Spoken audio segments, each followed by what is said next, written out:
Цивил медија. Почитуван председател, почитуван амбасадор, почитувани, ќе кажам, колеги од политичките партии, почитувани пратеници, представници на граѓанското општество, дами и господа. Јас сум тука, како што кажа и господин Дерала, во двојна функција, уште немам диагноза за поделена личност, ама кај да и тоа ќе се случи. Не, но вистина пазиме да имаме раздвојување на државата од партијата, ќе побарам и извинување од граѓанките и граѓаните дека откога сум станал министер немам користена пауза, ева првата ми е пола сат ќе зборам и како министер и како претседник на партија. Во право беше господин Дерала дека да, Министерството за информатичко општество и администрација станува во наредниот период клучно во важно е да кажеме во делот на организацијата на изборите, токму во делот на избирачкиот список. И тука ќе зборувам пократко во делот на Министерството, затоа што е техничка работа и таква треба да биде. Не треба да има политика во оваа тематика, а подоцна малце ќе зборам, ќе ги презентирам ставовите на СДСМ на оваа тема. Што се нештува до избирачкиот список, како можеме да помогнеме на Државната изборна комисија, е дека во МИО веќе се заврши инсталацијата на електронскиот регистар на население. Ова е проект кој што одамна го подготвувавме и конечно е подготвен, инсталиран и хардверот и софтверот.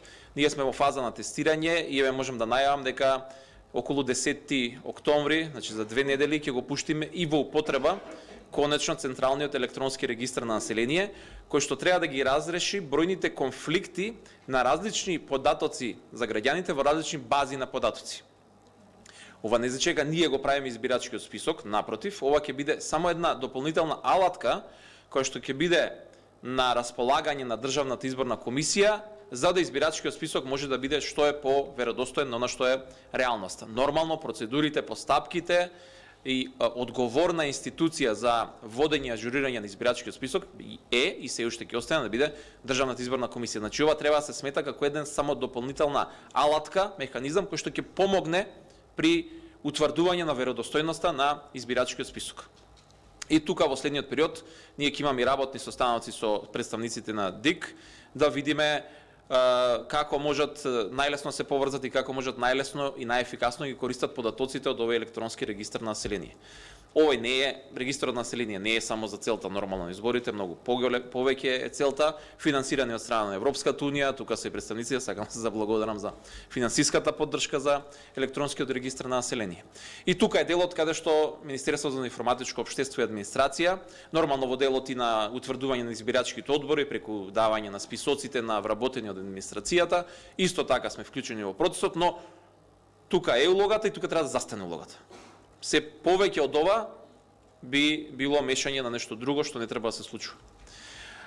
И сега ќе сменам капата, како сега ќе зборам како претставник на СДС. Социјалдемократскиот сојуз има доста чисти позиции во делот на изборната реформа и нешто што се обидувавме да го имплементираме уште времето кога бевме во опозиција, го имаме во нашата програма и се надеваме дека конечно се создаваат условите да го спроведеме и сега. Го поддржуваме и го поздравуваме процесот на работните групи кои што го организира, го свикува Министерството за правда, но таму учествуваме представници на политичките партии, на граѓанскиот сектор, представници на ОПСИ, ОДИХР, на меѓународната заедница. Буквално и отворен е форматот, еве како што кажа министерката, за сите оние кои што сакаат да се приклучат. Разговараме ефикасно, можам да кажам, на теми кои што се уште сметаме дека можеме да ги подобриме условите за спроведување на избори кај нас. И еве, првата тема за која што и се постигнаа некакви резултати, но за жал не влезе законот во процедура, беше некаков си консензус, договор кој што го постигнавме околу новиот изглед состав на Државната изборна комисија. Договорениот концепт беше да се работи за професионално административно тело без политички представници и така натака. Да бидем искрен, законот Министерството за правда во драфт верзија го прати до политичките партии уште лани во декември за коментари и ние се уште немаме добиено никаков повратен одговор од страна на ВМРО-ДПМН. Барем овој дел од изборните реформи постоеше шанса до сега да биде имплементиран, но поради немањето очигледно на одговор, што значи ни консензус, иако навидум се договоривме, тоа беше нашиот впечаток, и овој дел остана неимплементиран. Остануваат според нас 3 до 4 поголеми теми кои што треба да се разговараат на состаноците на работната група и да се постигне решение. Значи првата тема е оно за што највеќе можеби се зборува во јавноста, тоа е изборниот модел. Наш предлог и во нашата изборна програма и оно што цело време залагаме е една изборна единица да биде целата територија на државата. Сметаме дека тоа ќе ја зголеми демократијата, ќе даде простор и шанса за оние и политички партии и кандидати кои што чувствуваат дека немаат доволно простор, шанса, дека ограничено има демократското право и она што е простор за излегување на избори, и затоа апсолутно сметаме како лево ориентирана партија дека се што е во насока на зголемување на граѓанските права и слободи, за нас тоа апсолутно е прифатливо. Овој наш став е јасен, сме го кажале повеќе пати и ќе го застапуваме нормално и во понатомошниот период и на разговорите во рамките на работните групи, каде што за среќа не сме само партиите, има и други луѓе каде што навистина се анализираат сите за, против аргументи кои се анализите, споредбените анализи и со други земји. Како што веќе каже и председателот, вистински модел нема. Вистински одговор, форма во која што ќе гарантираме дека готово сите проблеми сме ги решиле, нема. И пред се најважна е политичката волја. Ако било каков закон може да се донесе, ако тој пред се што е тој на власт, тие што се на власт, сакаат да манипулираат со избори, ќе најдат начин. И затоа е многу важна политичката волја. Јас не за оваа тема, за многу теми велам дека законите не ни се толку проблем, нас не е проблем што не ги почитуваме законите. Инаку законот на хартија ќе напишеме што сакате. И затоа и овде, што и да се договориме, ако не сме сите посветени во процесот и навистина го правиме тоа што го зборуваме, и ова сега што ќе се договориме и ќе донесеме нов закон, и тоа нема да биде доволно.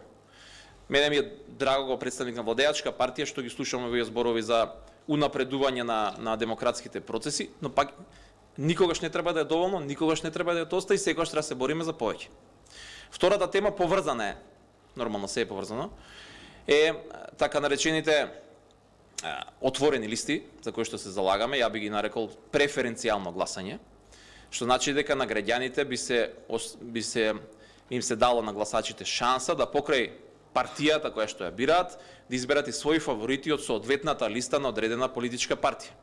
И тука може да се зборува за бројот на преференцијални гласови. Има различни модели во различни земји и тоа е тема за која што ние би сакале исто така да се разговара на овие работни групи, токму во насока на зголемување на внатрепартиската демократија и дозволување на граѓаните пред се да имаат многу поголема улога и во самото одлучување на самите политички партии. Што значи ово превод? Дека со својот глас тие може да го сменат редоследот на листите кои што ќе ги објават политичките партии. Трета тема за нас исто така важна во целиот овој процес е и родовата еднаквост. Значи ние како политичка партија се залагаме апсолутно за подеднакви права на представниците на половите во сите области. Го водевме и процесот за зголемување на процентуалната застапеност на представниците на обата пола и претходно. До сега успеавме да се избориме за 40% во собранието и во локалните совети, и во програмата ни стои и се залагаме понатака и сметаме навистина во денешно време се надеваме дека ќе добиеме поддршка од сите за паритет, односно за 50-50 представници на кандидатските листи, нормално со веќе востановениот механизам и за успешен избор на представници од обата пола. И ова не се исцрпува тука списокот, нормално го спомна и министерката за правда, начинот на финансирање на кампањите за време на избори. И сега кажав, зборувам како политички представник. Овој начин на финансирање на политичка кампања беше прифатен и од наша страна најдиректно, и ово кажувам искрено, под уцена. Значи, во подготовките на референдумот минатата година, ако се сеќавате, кој следел, кој не, ние немавме избран состав на Државната изборна комисија. И бевме во процедура на избор на членови за Државната изборна комисија, затоа што понесо оставки голем број на членовите во претходниот состав. Бевме условени од страна на опозицијата, конкретно од ВМРО ДПМН, да го прифатиме овој начин на финансирање на политичките кампањи, предизборните кампањи, инаку другата опција беше да не се формира Државната изборна комисија и да нема референдум. Со други зборови, на ВМРО ДПМН беа битни парите. Не беше важно ни уставно име, ни референдум. И ги повикувам, ако имаат контраргументи, слободно да одговорат на ова за што ги прозиваме, затоа што овој модел, кој што тогаш бевме приморани да го прифатиме, за да државата може да излезе на референдум, е неодржлив и неприменлив. Ние самите, заедно со нив, се сочивме со сериозни проблеми во овој дел сега за време на претседателската кампања. Морам да додадам признание на представниците сепак на сите политички партии и кои што има и штабови кои што учествуваа во изборите, дека најдовме овој пат заедничко разбирање како да овие избори успешно поминат.